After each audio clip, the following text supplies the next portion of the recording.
Well, hello, writers. Welcome to episode 451 of Ink in Your Veins. I'm Rachael Herron, and today I am here with Ken Liu, and I am so excited to talk to him.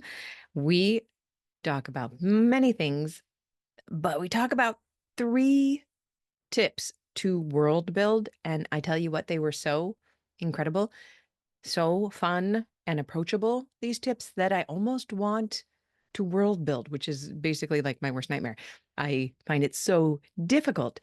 And he made it seem fun and easy. And we also talk about a bunch of amazing other things. So please stick around for this incredible interview. I know you will enjoy it. And what is going on around here? Well, I have run the numbers. I realized I had told you I would tell you all of this last week, and I forgot. So if you're not interested in numbers, please just skip forward and listen to the interview with Ken.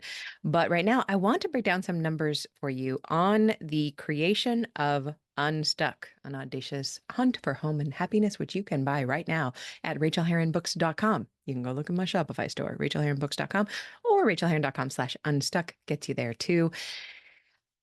This has been, as you know, as you have been riding alongside next to me as I've been doing this, this has been super fun and a lot of work and something I've never done. Lots of things I've never done as I brought this book to market. First of all, I I got an advance basically from Patreon to write the 17 chapters that are in Unstuck over the course of 17 months that were actually extended over the course of about 3 years. And I also kickstarted it, which paid for my time and production for the audiobook. So let's talk about numbers, because you all know that I love transparency in numbers. I like to talk to you about what I make and how I make it. I don't always like to, because it makes me feel uncomfortable because it's numbers, but I think it is important. So let's break down what I made on Unstuck before it hit the market. So from Patreon, those 17 essays, I roughly make about $1,500 an essay, which is fantastic. That's about $25,000. So after taxes, I brought home about $16,000 for Unstuck from Patreon. Amazing, right? $16,000 paid for before the book goes out. On Kickstarter, this is the interesting new experiment. I'm going to tell you how much I spent on things. In total, on Kickstarter, I raised $20,196, about $20,200 US dollars. Everything is in US dollars here. What I paid for, there were Kickstarter fees of $105 and $1,005 and $684. So those were just right out the gate, taken off the top before they send any money out. I spent, keeping track of the little things, people. I spent $54 on shipping and sample books from Lulu, which is the printer that I'm using. $400 on cover design. I got a steal of a deal. I spent $254 on the book plates, which includes the book plates, the fancy gold envelopes, and the labels. And I have not sent those out yet. I'm still addressing them. It's taking me forever. That is the last thing to fulfill in my Kickstarter. That was $254. Postage for those that's another one. It's going to be around $200, maybe a little bit more. I've adjusted for a little bit more if I run out of stamps for those book plates. It's $4 a book plate to send them out of New Zealand. Let's see. Taxes. I always set aside about 35% for taxes. So that was $6,441. And let's see, I'm just going to put this on pause so I can get the exact numbers here all collated. Okay, so the books, the actual physical books, both the hardcovers and the paperbacks and the shipping that went with them to get these books to people all around the world was $3,068. So out of that $20,200, expenses were and taxes were $12,406, which left me with a $7,789 take home. So let's call it 8,000 so I got to take home about 8,000 United States dollars. So on top of that $16,000 from Patreon, we're looking at me taking home about $24,000. Okay, I'm still just like bringing up the calculator and doing math. So basically, I gave myself an advance from Patreon and Kickstarter of $44,200. Take home from that was about $24,000. I honestly think that is freaking phenomenal. And I'm going to talk really quickly. You probably heard me talk about this before. You may have heard other people talk about it. You may be experiencing this yourself, and may know all about it. But what do traditional publishers give you? They give you an advance that is a bet that they're making on how much money you will make for them. Generally, in my career, whether it is an ebook, an audiobook, or a hardcover or a paperback, I make about $1 a book. That is my portion of the publisher's price. It just averages out. Sometimes it's 97 cents, sometimes it's $1.10, but that's about it. So let's just consider that every book I sell for a traditional publisher, I make $1 on. If a traditional publisher were to make a bet on me that I would make $44,000, that's the advance that they want to give me. They offer me $44,000. They're kind of saying, we hope you sell 44,000 books, and then you will earn out. We will have made our bet. We will have guessed that you will sell 44,000 books, which is a lot of books. I'm giggling to myself. I have had advances these large, and I rarely earn them out. Every once in a while I do. They give you the money. They give you that $44,000. You pay taxes on it, you pay your agent, and then you take home the rest. You do not see another dime until you have earned out, until you have sold $1 a book, about $44,000 worth. If you sold 44,001 books, they owe you $1. And that's called a royalty. So if you earn out your advance and you keep selling books, you make $1-ish around there for every book that you sell after that. So that's cool. Royalties are awesome. They come into your bank account and you go, yay, money. It's fabulous. I just got one the other day and it helped me buy my Remarkable. You will note I say it helped me buy my Remarkable 2. It did not purchase the whole Remarkable 2 because royalties are sometimes not that big, but they're welcome money. I welcome royalties into my bank account. The thing about doing this myself is that this was money I paid myself in an advance. We're calling it advance. No, it's not really that. I crowdfunded this so that when the book goes live, I don't have to hold anything back. I don't owe myself anything. I'm not trying to I'm not trying to earn out in advance. If I sell another book, the money that I make from that book that is earmarked for me, for the author, comes to me. And because I have just put it available on Shopify last Friday, I'm recording this on a Thursday. So almost a week ago, it went live on my Shopify store at rachaelherronbooks.com. Every cent that I make over on Shopify goes to me. I don't have to wait. My royalties are being paid. I'm being paid royalties every time somebody buys the book, the audiobook, or the paperback. And I think that that is so flipping exciting. Also because it is on Shopify and I don't have to give a cut to Amazon or Barnes & Noble or anyone else. I get the majority of the money. Unstuck will always be available on Shopify. Right now, it is only available on Shopify because I'm trying to make this a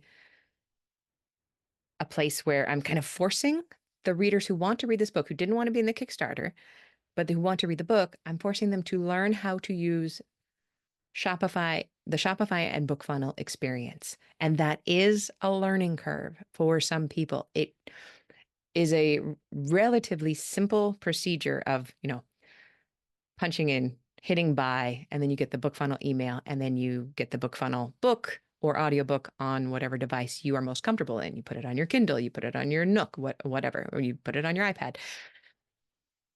But there is some friction there, whereas people are really used to buying from Amazon. One click, they know where it ends up. It just goes to their Kindle automatically. Great.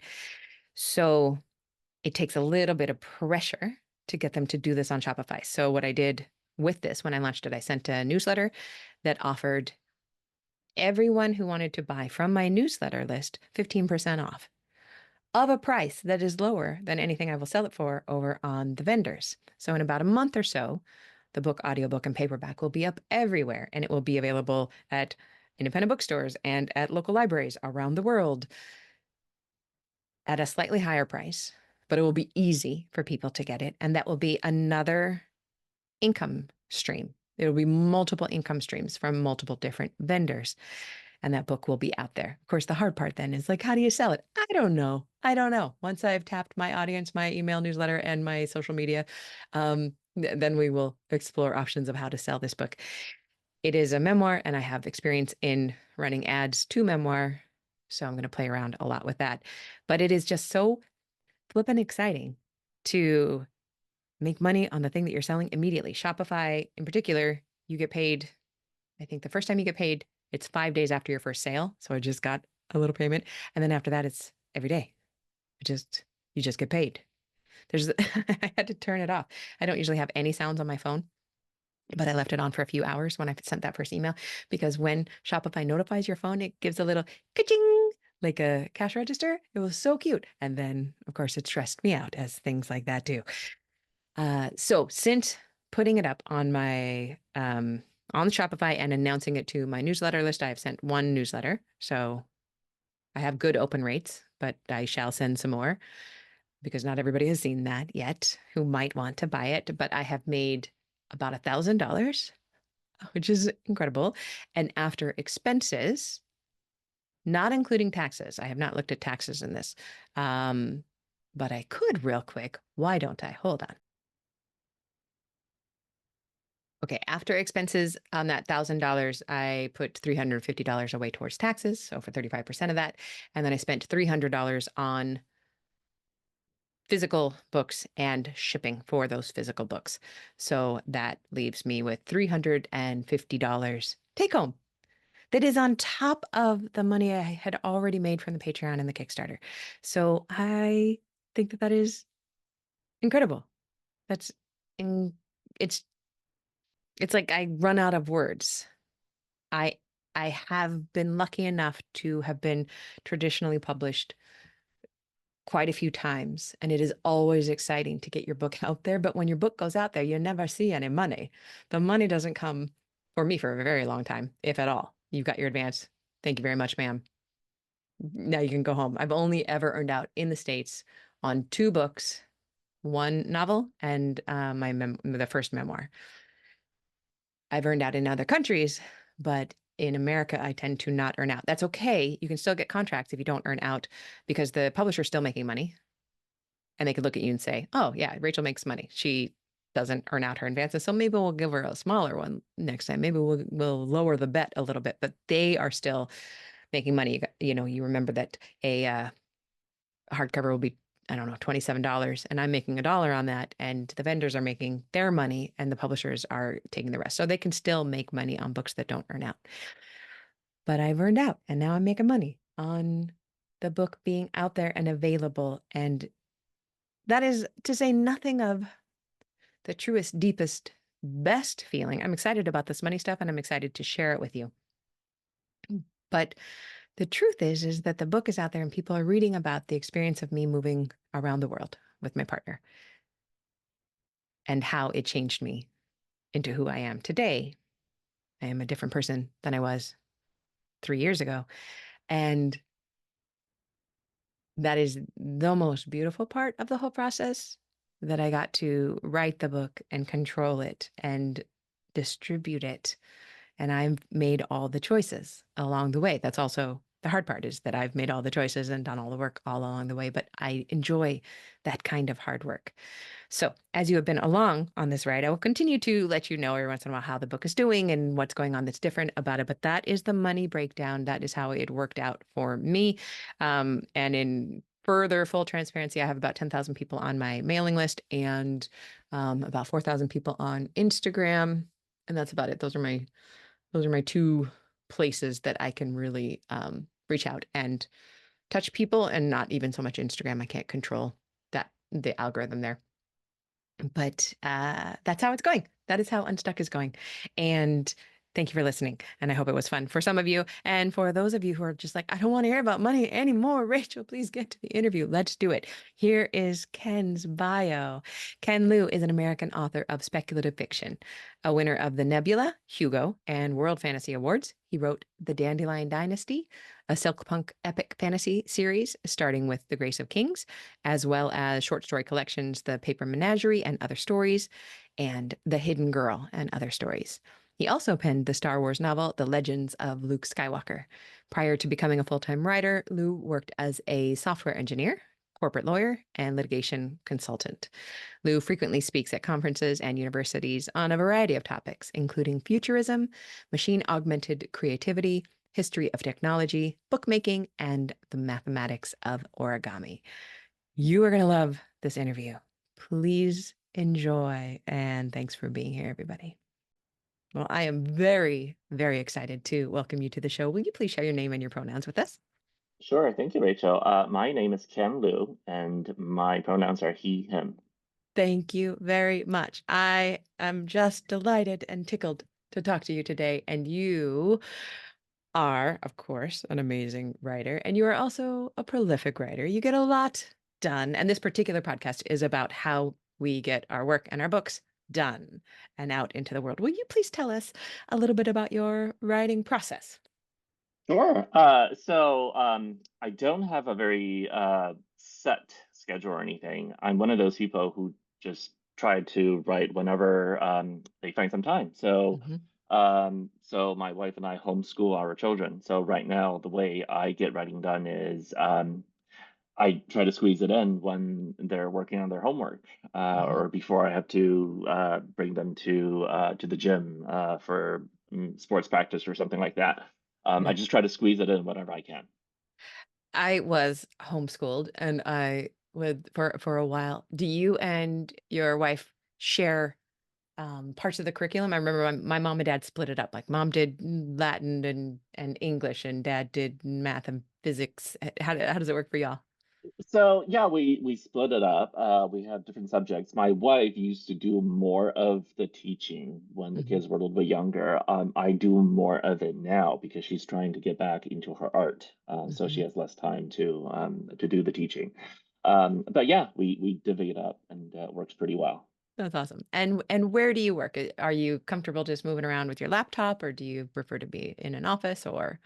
That's why I have a laptop. I really do prefer to be able to go around to different places. I do a lot of my writing in the office right now, but I also bring my laptop up so that when the kids are doing their math or something, I can just be right there with them and get some writing done while they're working on their stuff. I am not a parent, and I just can't imagine how parents do it. It just seems like it would be it's like a superpower that you are able to do that with kids in the room and things happening. I kind of feel like it's one of those things that I learned to do better over time. It's Yeah. just something that you have to learn to work. I mean, what I tell myself is that's how Jane Austen did it. She was Yeah. interrupted constantly, right? I mean, Yeah. if she could do it, who's to say we are, not going to emulate her? So, I, I love that answer. What is the most exciting thing that you've ever realized about your writing process? I realize that even though I'm not someone who outlines, it actually wasn't a big deal. I could get my writing done and write very long novels without Hmm. outlines.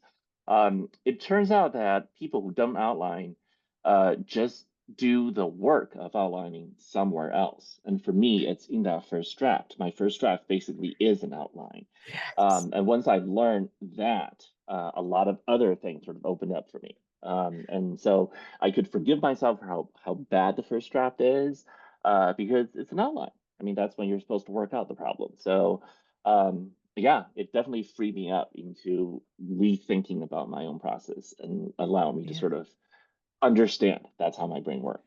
Yeah. Have you ever, as a person who is also exactly the same, my first drafts are my outlines, and they are they're horrible to revise, but revision is what I love. So That's what is Exactly. super, super fun for me, and almost the worse it is, the more fun I get to have. But have you ever tried to change to become an outliner? Because I have, and it I didn't did. go well. I tried once and it was terrible. I struggled so hard with my outline, and once the outline was done, I had lost all interest in the story. I was not interested in Yes. writing it anymore. It was just gone. Yes, me too. It was the only book I ever hated Mhm. writing. Interestingly, readers have never seemed to notice. Which I find weird. I would also expect them to hate it, but they don't, Interesting. which kind of pisses me off. I almost want them to hate it along with Oh me, wow, but that surprises me a little bit. That's you interesting. know. Yeah, yeah, but I'm never going to do it again. Yeah, because I hated it. Yeah, no, What I'm never gonna do it again. I love that. So listeners who also work this way, please take heart. What part of writing do you struggle with the most? Exactly what we just talked about. It's the drafting part that really is very hard for me. I love Yeah, revising. Revising is where the magic happens for me. But getting that first draft down, it's like pulling teeth, which now I understand because again, this is where you're outlining, you're working out the story. yeah. So it's supposed to be hard, and that's okay. But I love revising. That's where all the fun stuff happens. That is where all the fun stuff happens. When you are doing the agonizing first draft, which I hate so much, how do you mark progress? Or do you? Do you give yourself a length of time to do a first draft? Are you working for word count, time and share, or So more free flowing? normally I'm not someone who really believes in the productivity mantra. I don't really set myself any goals or anything like that. But for drafting, I find that it is helpful to force myself to make a certain amount of progress because once again, because I allow myself, I forgive myself for a bad first draft. It's okay. So trying to push for a certain word count, trying to push for a scene or two scenes per day, that actually works because, they don't have to be good words. They just have to be words. They just have to be on the page so that future me can come back and revise it into something actually good. I love thinking about future me. I talk about that. Future me is so much smarter than today's me. It's so true. And she's going to learn a lot from this book. And I can't learn from this book until I write the book Yes, badly. it turns out that that is how my brain works too. So it's I great. love it. So what are you really good at writing Okay. wise?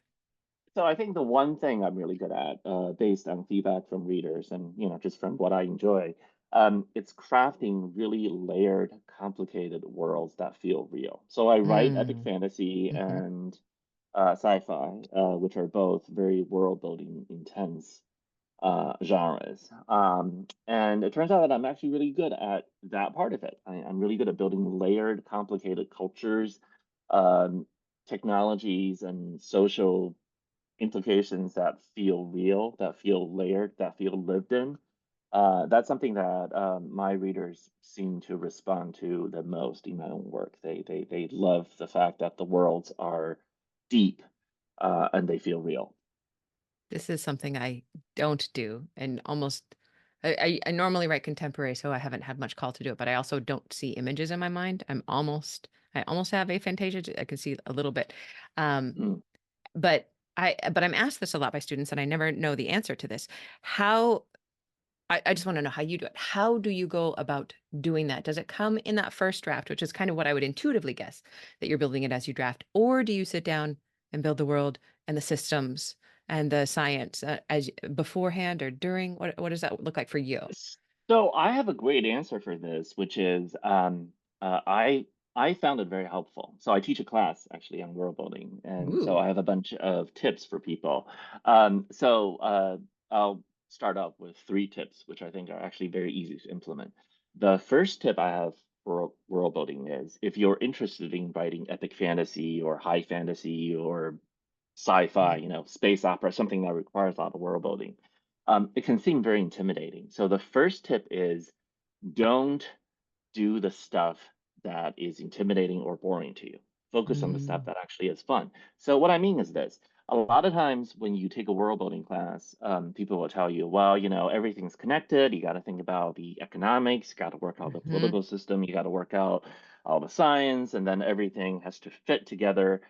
And it makes you fall into paralysis. I have already left the building for that. Like could never. Yeah. I mean, everybody's like that. I mean, you're told to do all this stuff. What if you're not interested in the politics? What if you're someone who has no interest in economics? I mean, now you're saying you have to do all that work before you can have fun. I mean, that seems ridiculous. So my first tip is, it turns out you don't need to do any of that.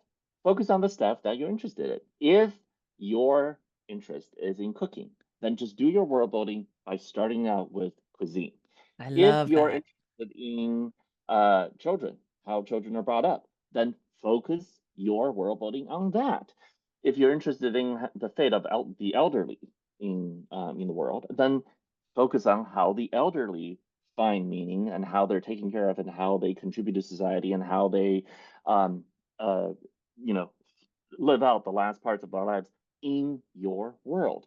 Focus on that. The thing is, because everything is connected, as you work out those details, Hmm. all the rest of it will be implied, and the reader will fill in all of that stuff if you do your job right by Because focusing on. yeah, because how a community ages has complete connection to its economics and its politics and its system of placement within a social hierarchy. And yeah, so may I ask a personal Exactly. question? What are you fascinated by when you first I'm start world fast. building?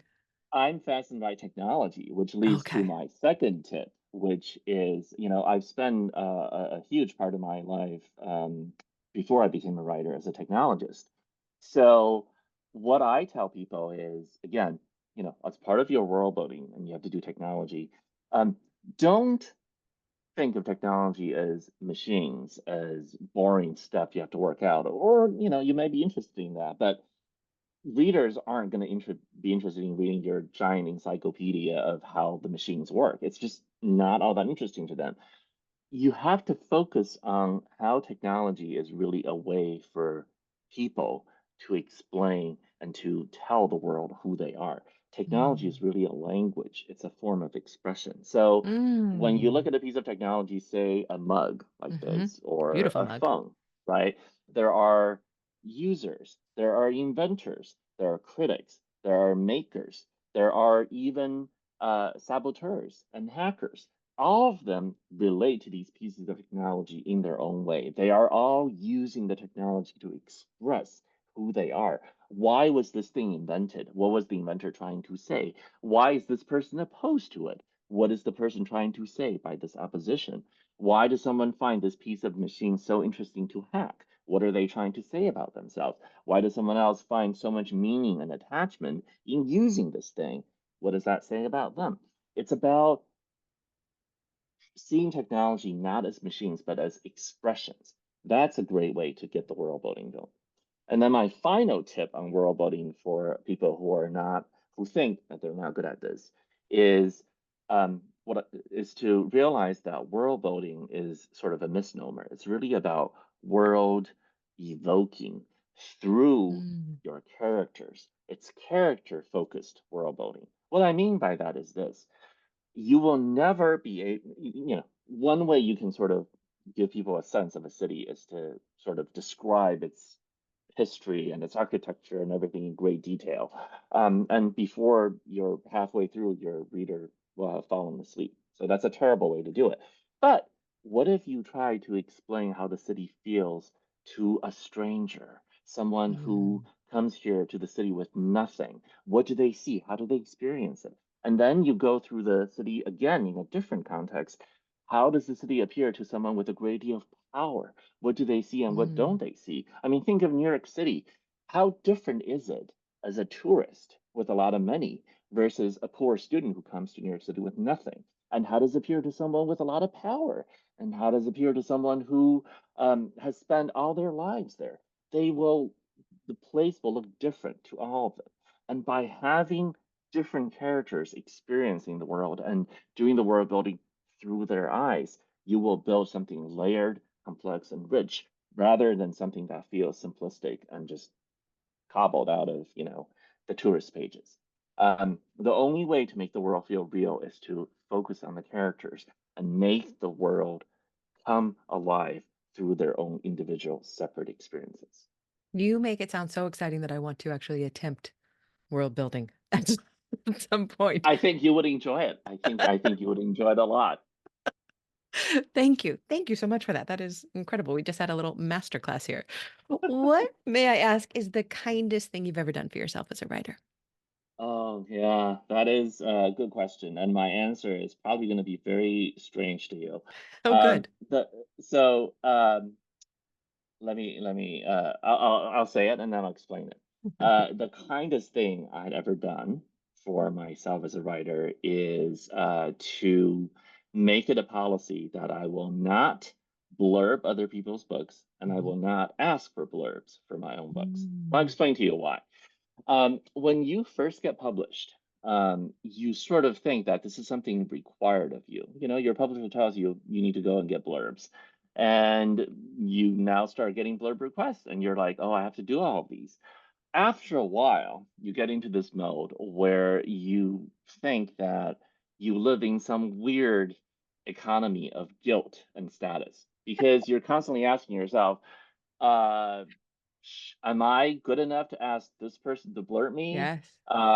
Am I allowed to? I have 60 blurb requests. How can I ever get anything done? Yes. Yeah. You start to have people who take shortcuts. You know, there are people who will not even read the books they blurb. There are people who will say give one generic blurb that will apply to everything.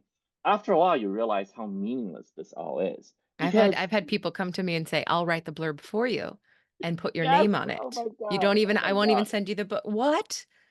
Yes, What? exactly what.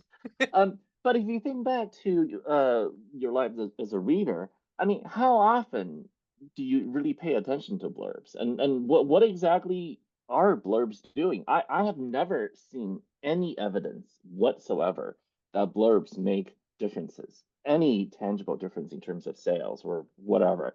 Um, I keep on hearing anecdotal evidence that supposedly blurbs will influence pre-sales or just the way something's perceived. Maybe there's some truth to that, but it's not worth living with guilt and being so status conscious all the time and living this weird life.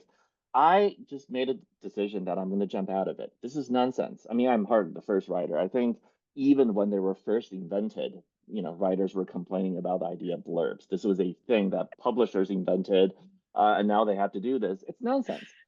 So I'm here to tell you that you don't have to do this if you don't want to.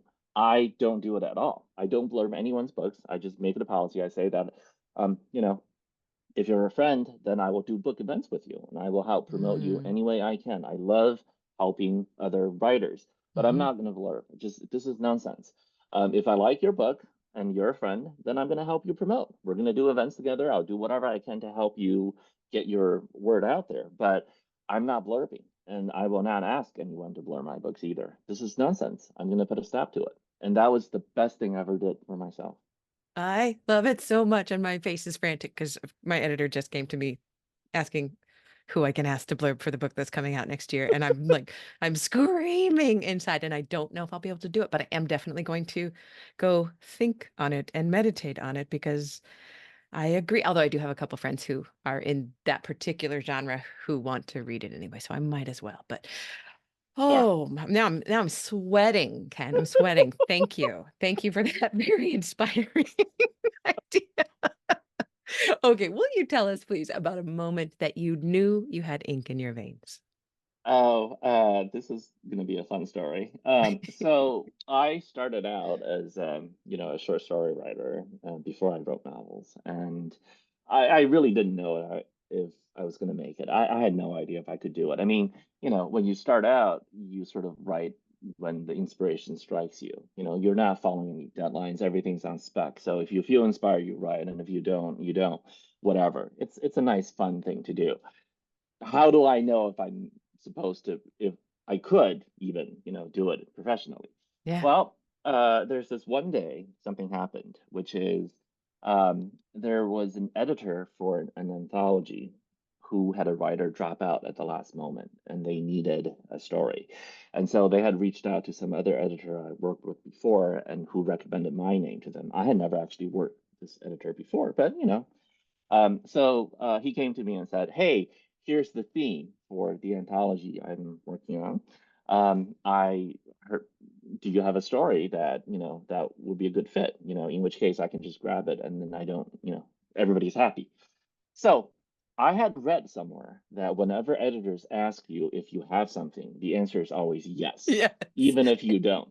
So I said, "Oh yes, I have the perfect story for the theme. It's just perfect." And it's And so the wild how editor, well it fits with your it's theme. wild, really, yeah. And so the editor was like, "Oh, okay. Well, can you send it to me so I can look at it?" And I'm like, "Yes, but I would like to look at it a little bit before I send it to you. Want to give it a Just little look at it." zhuzh. Yeah. Right, right.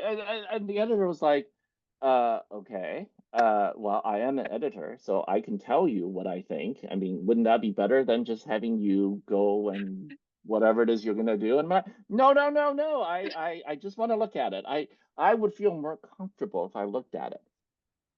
So that was where we left things, and I went back and I started typing, blank page. Here's the story I claim to have. So now I have to actually make it true. Um, so I drank a lot of coffee and I wrote the story in 24 hours Oh and my I sent it gosh. in. And he actually liked it. He took it. So that was when I knew I could do it. Oh, If you can promise some editor that you have something which you don't, and then just make it happen, then I yeah, love that was that. that was good. Good And that confidence was the builder. correct answer. That was the perfect answer. I wonder what percentage of that editor knew what you were doing. I'm going to say like a strong 60 to 70% he knew what He did. Years later, he told me, "I knew you didn't have anything, but But also as an editor, I would admire that chutzpah, right? Like I would just be like, yeah, all right. He's gonna let's see what he comes up with. right, exactly, exactly." All right. Would you please tell us about the best book that you've read recently and why did you love it? So recently, I went back and reread "Do Androids Dream of Electric Sheep" by Philip K. Ah, Dick, yeah. which I'd read many, many years ago. But I just thought I would revisit it, and I loved it again. I had forgotten how poetic it was. I mean, I always knew it was a very trippy book, and in some ways, much more interesting than Blade Runner, the movies. Blade Runner, in some ways, I mean, it's a wonderful movie, but movies to me are always going to sort of lack something in terms of having that deep philosophical impact, which Do Androids Dream of Electric Sheep, really, really does. And I had forgotten how poetic, Dick was. He was an incredibly poetic prose stylist who was able to just, even, I mean, I have my writing students read the opening paragraphs of Do Androids Dream of Electric Sheep, and it's just amazing how wonderfully colorful, how strange his language is, and how vivid it is. I mean, no one writes like him. You cannot Mm. mistake a Dick story for anyone else's. I mean, just he wrote like no one else. So that was just, it reminded me again how beautifully he writes, and what a wonderful book it was. Oh, that's awesome. I have not read that for many, many, many years, but I might have to take another look at that. It's real. Will you?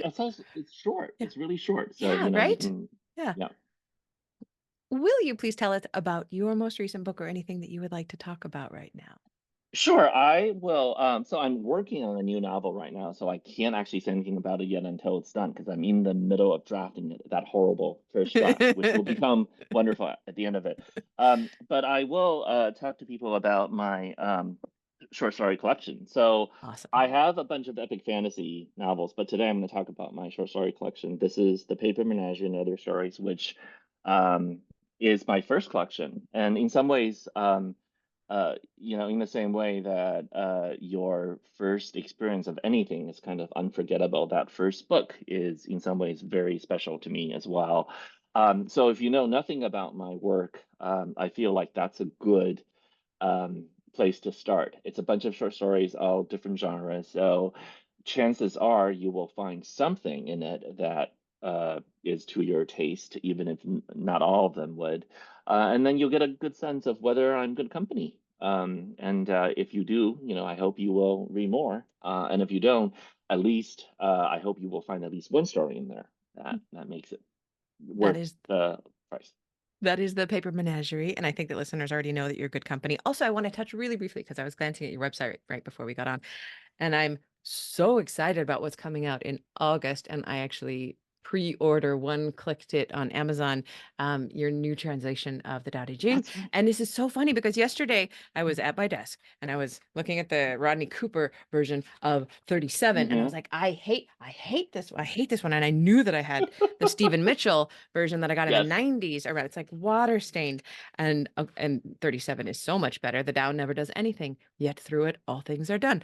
Can you please that's tell us a right. little bit about this translation I slash can. conversation that you have I with the absolutely Tao Te can. Ching, right?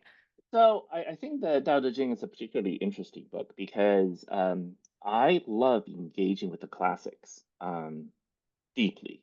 So for those of us who are, who are readers, we love to read books, and part of the reason we love reading books is because there's two parts to it, right? In the reading experience, one part of it is personal. You read a story, you engage with the author directly. It's a mind to mind connection. But the second part of it is you're part of a community of readers who have Mhm. read the same book. That's also one of the reasons we love reading, because we love to have read the same work, and so that we can talk with others about it. Now, both of those things come to the forefront in particularly heightened manner when you're dealing with a classic. Because on the one hand, none of us come to a classic um, sort of untainted. Mhm. Because we grow up in a very literate culture, none of us reads Hamlet without having already known the story of Hamlet. None of us get to read the Odyssey, even if you're reading the original, without knowing, in some sense, already what the story is.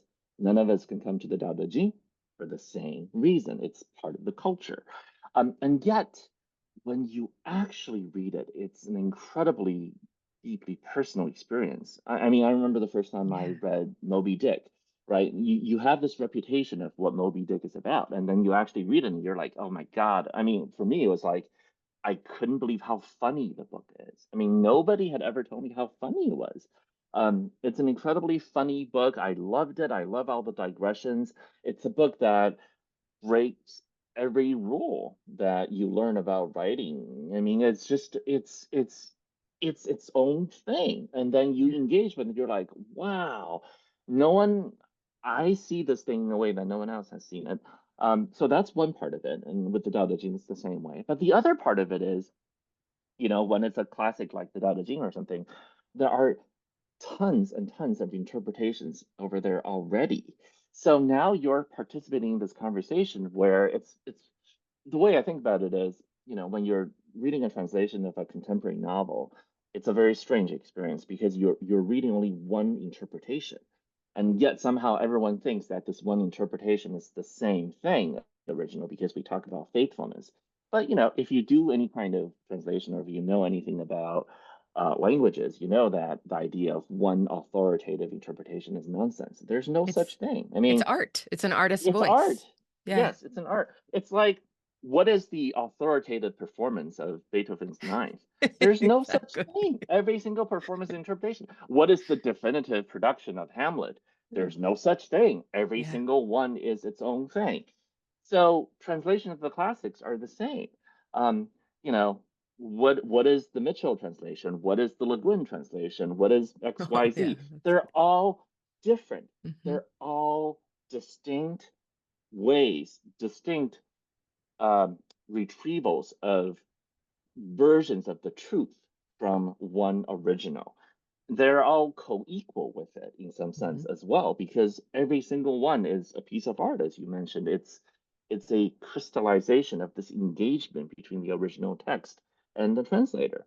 And you don't really see that unless you're dealing with the classics, because the classics are the only books that are translated a lot. And therefore, you actually have a lot of different translations to compare, and therefore understand the idea that there is no single version of the truth, and all of the truths are together um, to make a greater whole.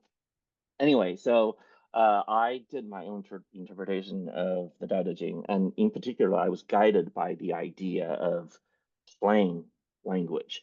One of the things Mm. that Lao Tzu was very big on was he distrusted language. He Taoism in general has a huge distrust of language. The idea that this is particularly relevant in this moment for us because with AI and large language models, there's this illusion that because large language models work so much with language, it has captured all of reality, which is total nonsense, right? I Mhm. mean, those of us who do things know that even those of us who are artists who work with words, we know that part of what we do, as Le Guin says, is to say with words what cannot be said in words, right? I mean, she put that so beautifully because Le Guin was exactly right.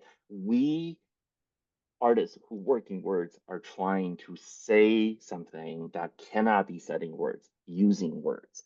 Mhm. And so the idea that language is all there is and that some model trained on language can somehow be intelligent and know whatever there is to know about the universe is nonsense.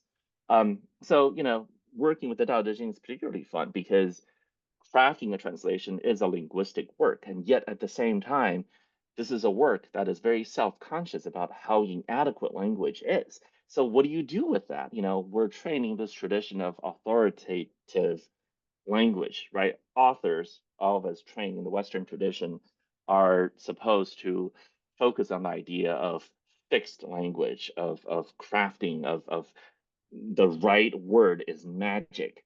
And I'm not saying none of those ideas are wrong. They are true in a sense, but there's also the other part of it, which is the language actually isn't the end. It's not the end all be all of everything, that there's something beyond the language. There's the poetry beneath the poetry, the meaning beyond the meaning. And we also need to account for those things too.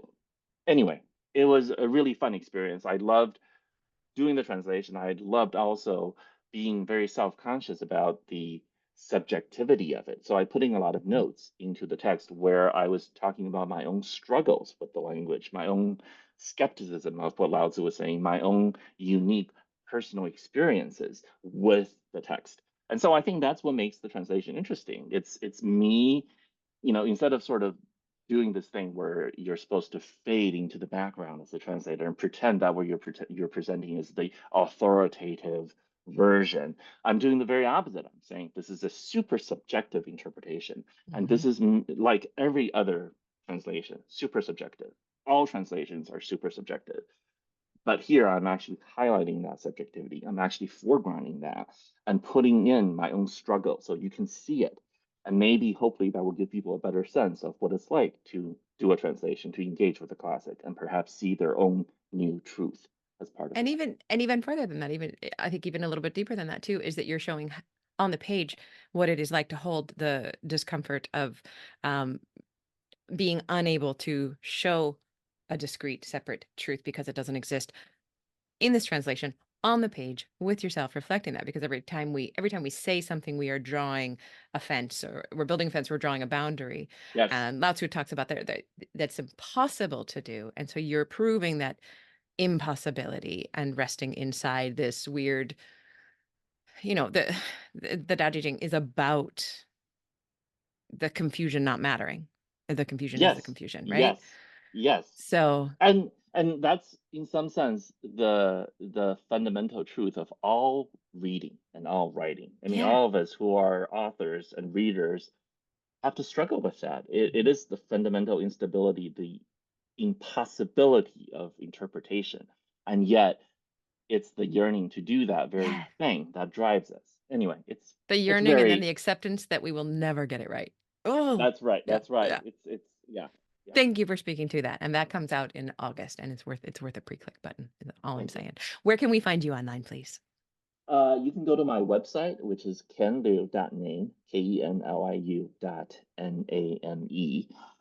And you can also sign up for my newsletter on my website, which is probably the best way to stay in touch with my projects. Perfect. I am not on your newsletter, so I will go sign up immediately. Thank you so much for being here, Ken. I so appreciate your time and your thoughts. Thank you, Rachel. That was really fun.